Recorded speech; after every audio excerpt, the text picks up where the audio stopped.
Hello bachchon, let's see this question. The question says the order of first ionization enthalpy of the element lithium, beryllium, boron and sodium is। यानी कि इस question में हमें क्या बताना है कि जो ये सारे एलिमेंट्स हैं उन एलिमेंट्स में से हमें बताना है कि फर्स्ट आयनाइजेशन एंथैल्पी का ऑर्डर, यानी कि किस एलिमेंट का जो फर्स्ट आयनाइजेशन एंथैल्पी होगा वह क्या होगा, अधिक होगा, उसके बाद किसका सबसे कम होगा।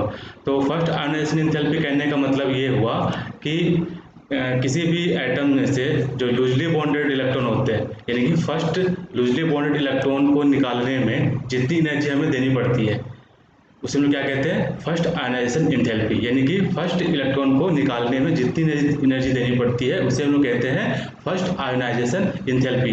अब हम लोग क्या करेंगे, इस क्वेश्चन को सॉल्व करने के लिए सबसे पहले हम लोग क्या करेंगे कि जो जितने भी एलिमेंट दिए हुए हैं उनको हम लोग क्या करेंगे, पीरियडिक टेबल के अकॉर्डिंग अरेंज कर लेंगे। तो यदि हम लोग पीरियडिक टेबल के अकॉर्डिंग इसको अरेंज करते हैं तो इसका जो अरेंजमेंट होगा वो क्या हो सकता है, पहला मेरा क्या आएगा, लिथियम, है ना, लिथियम की 3 होता है। फिर 4 वाले में क्या है मेरा, बेरिलियम। फिर मेरा आएगा बोरॉन। उसके बाद क्या, सोडियम। तो सोडियम क्या होता है, जस्ट लिथियम के नीचे आता है। तो हम लोग को पता है कि जब हम लोग किसी भी पीरियड में यदि हम लोग लेफ्ट से राइट की ओर जाते हैं, लेफ्ट से राइट की ओर जाते हैं तो जो आयोनाइजेशन एंथैल्पी होता है वो मेरा क्या करता है, इंक्रीज करता है। आयनाइजेशन एंथैल्पी क्या होता है यहाँ पर मेरा, इंक्रीज करता है। क्यों इंक्रीज करता है, क्योंकि साइज छोटा हो जाता है और न्यूक्लियर जो चार्ज होता है वह वहाँ पे अधिक हो जाता है। यानी कि न्यूक्लियस और आउटर मोस्ट इलेक्ट्रॉन के बीच का जो अट्रैक्शन फोर्स होता है वहाँ पर वह अधिक होने लगता है, जिसकी वजह से हमें जो इलेक्ट्रॉन निकालने में हमें क्या करनी पड़ती है, अधिक एनर्जी देनी पड़ती है। इसलिए यहाँ पे क्या होता है, आयनाइजेशन एंथैल्पी इंक्रीज कर जाता है।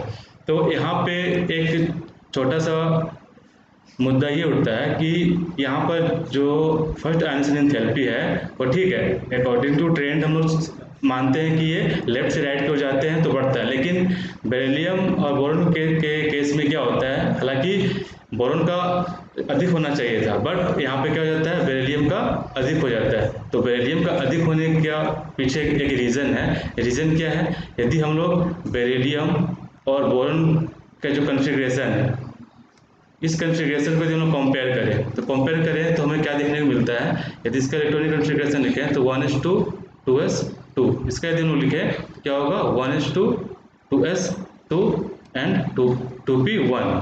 तो यहाँ हम लोग क्या देख रहे हैं, बेरिलियम के केस में हम लोग क्या देख रहे हैं कि जो इसका जो इलेक्ट्रॉनिक कन्फिग्रेशन है कैसा है, पहला कैसा है कि सिमेट्रिकल है। पहला कैसा है, ये मेरा क्या है, सिमेट्रिकल है, सिमेट्रिकल कन्फिग्रेशन है ना। और दूसरा मेरा क्या है, ये कंप्लीटली फ्रीड है। क्या है मेरा, ये कंप्लीटली फील्ड है। ये मेरा क्या है, कंप्लीटली फील्ड है। तो हमें कंप्लीटली फील्ड या फिर सिमेट्रिकल इलेक्ट्रॉनिक कन्फिग्रेशन से इलेक्ट्रॉन को निकालने में हमें काफ़ी ज़्यादा एनर्जी देनी पड़ती है। तो इस हिसाब से यहाँ पर जो बेरिलियम का जो आयनाइजेशन एंथैल्पी होगा वह बोरॉन के कंपैरिजन में अधिक हो जाएगा। क्यों हो जाएगा, क्योंकि यदि हम लोग बोरॉन को देखें तो बोरॉन का जो आउटर मोस्ट में एक इलेक्ट्रॉन है वो किसमें है, p ऑर्बिटल में। तो p ऑर्बिटल में है तो ये क्या करेगा, आसानी से अपना एक इलेक्ट्रॉन रिलीज करके क्या करेगा, एक स्टेबल कन्फिग्रेशन बना लेगा।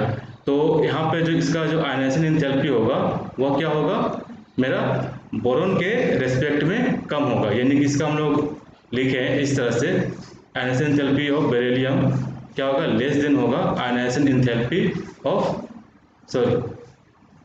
बोरॉन इज लेस देन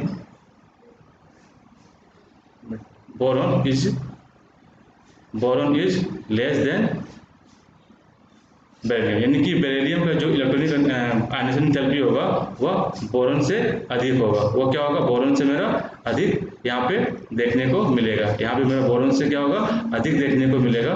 किस केस में, इस वाले केस में, ठीक है। तो ये तो मेरा हो गया बेरिलियम और बोरॉन के केस में, ठीक है। अब हम क्या करते हैं, ग्रुप से टॉप से बॉटम की ओर आते हैं। यानी कि हम लोग क्या कर रहे हैं, टॉप से बॉटम की ओर आ रहे हैं। तो टॉप से बॉटम की ओर आते हैं तो क्या होता है कि साइज इंक्रीज करता है। साइज इंक्रीज कहने का मतलब कि उस पर क्या होता है, एक्स्ट्रा सेल ऐड होते चले जाते हैं, जिसके चलते क्या होता है कि जो बाइंडिंग फोर्स होता है वो काफ़ी कम होता है, यानी कि न्यूक्लियस और आउटर मोस्ट इलेक्ट्रॉन के बीच का जो अट्रैक्शन फोर्स होता है वो काफ़ी कम हो जाता है, वीक हो जाता है, जिसके चलते क्या होता है कि इसकी जो आयनेशन एंथैल्पी होती है वो डिक्रीज हो जाती है, यानी कि कम हो जाती है। तो जैसे जैसे नीचे आएंगे आयनेशन एंथैल्पी मेरा डिक्रीज होता चला जाएगा। तो अब हम लोग इसका जो इंक्रीजिंग ऑर्डर है, यानी कि ऑर्डर जो है उसको अरेंज करते हैं। तो ऑर्डर हमें क्या मिलता है कि सबसे ज़्यादा जो आयनेशन एंथैल्पी होगा, सबसे ज़्यादा जो होगा वो होगा मेरा क्या, बेरिलियम का। उसके बाद मेरा क्या होगा, बोरॉन का। क्योंकि हम लोग जानते हैं लेफ्ट से राइट की ओर जाते हैं तो बढ़ता है, लेकिन यहाँ पे बेरिलियम क्या होगा, बोरॉन से अधिक हो जाएगा। क्यों होगा, हम लोगों ने डिस्कस कर लिया। उसके बाद यहाँ पे आएगा मेरा क्या, लिथियम। उसके बाद मेरा क्या आएगा, लिथियम। क्योंकि हम लोग टॉप से बॉटम की ओर आते हैं तो क्या होता है, आयनेशन एंथैल्पी घटता है, यानी कि टॉप वाले का आयनेशन एंथैल्पी अधिक होगा और बॉटम वाले का कम होगा। तो यहाँ पे क्या होगा, लिथियम का आयनेशन एंथैल्पी सोडियम से अधिक हो जाएगा। तो इसका जो प्रॉपर अरेंजमेंट होगा वो यहाँ पे हम लोगों को ये देखने को मिलेगा। तो इसका जो करेक्ट आंसर होगा वो करेक्ट आंसर मेरा क्या होगा, होगा 2। यानी कि इसका जो हम लोग आंसर यदि लिखे, इसका आंसर क्या होगा यहाँ पे 2। Hope you understood it well. Best of luck.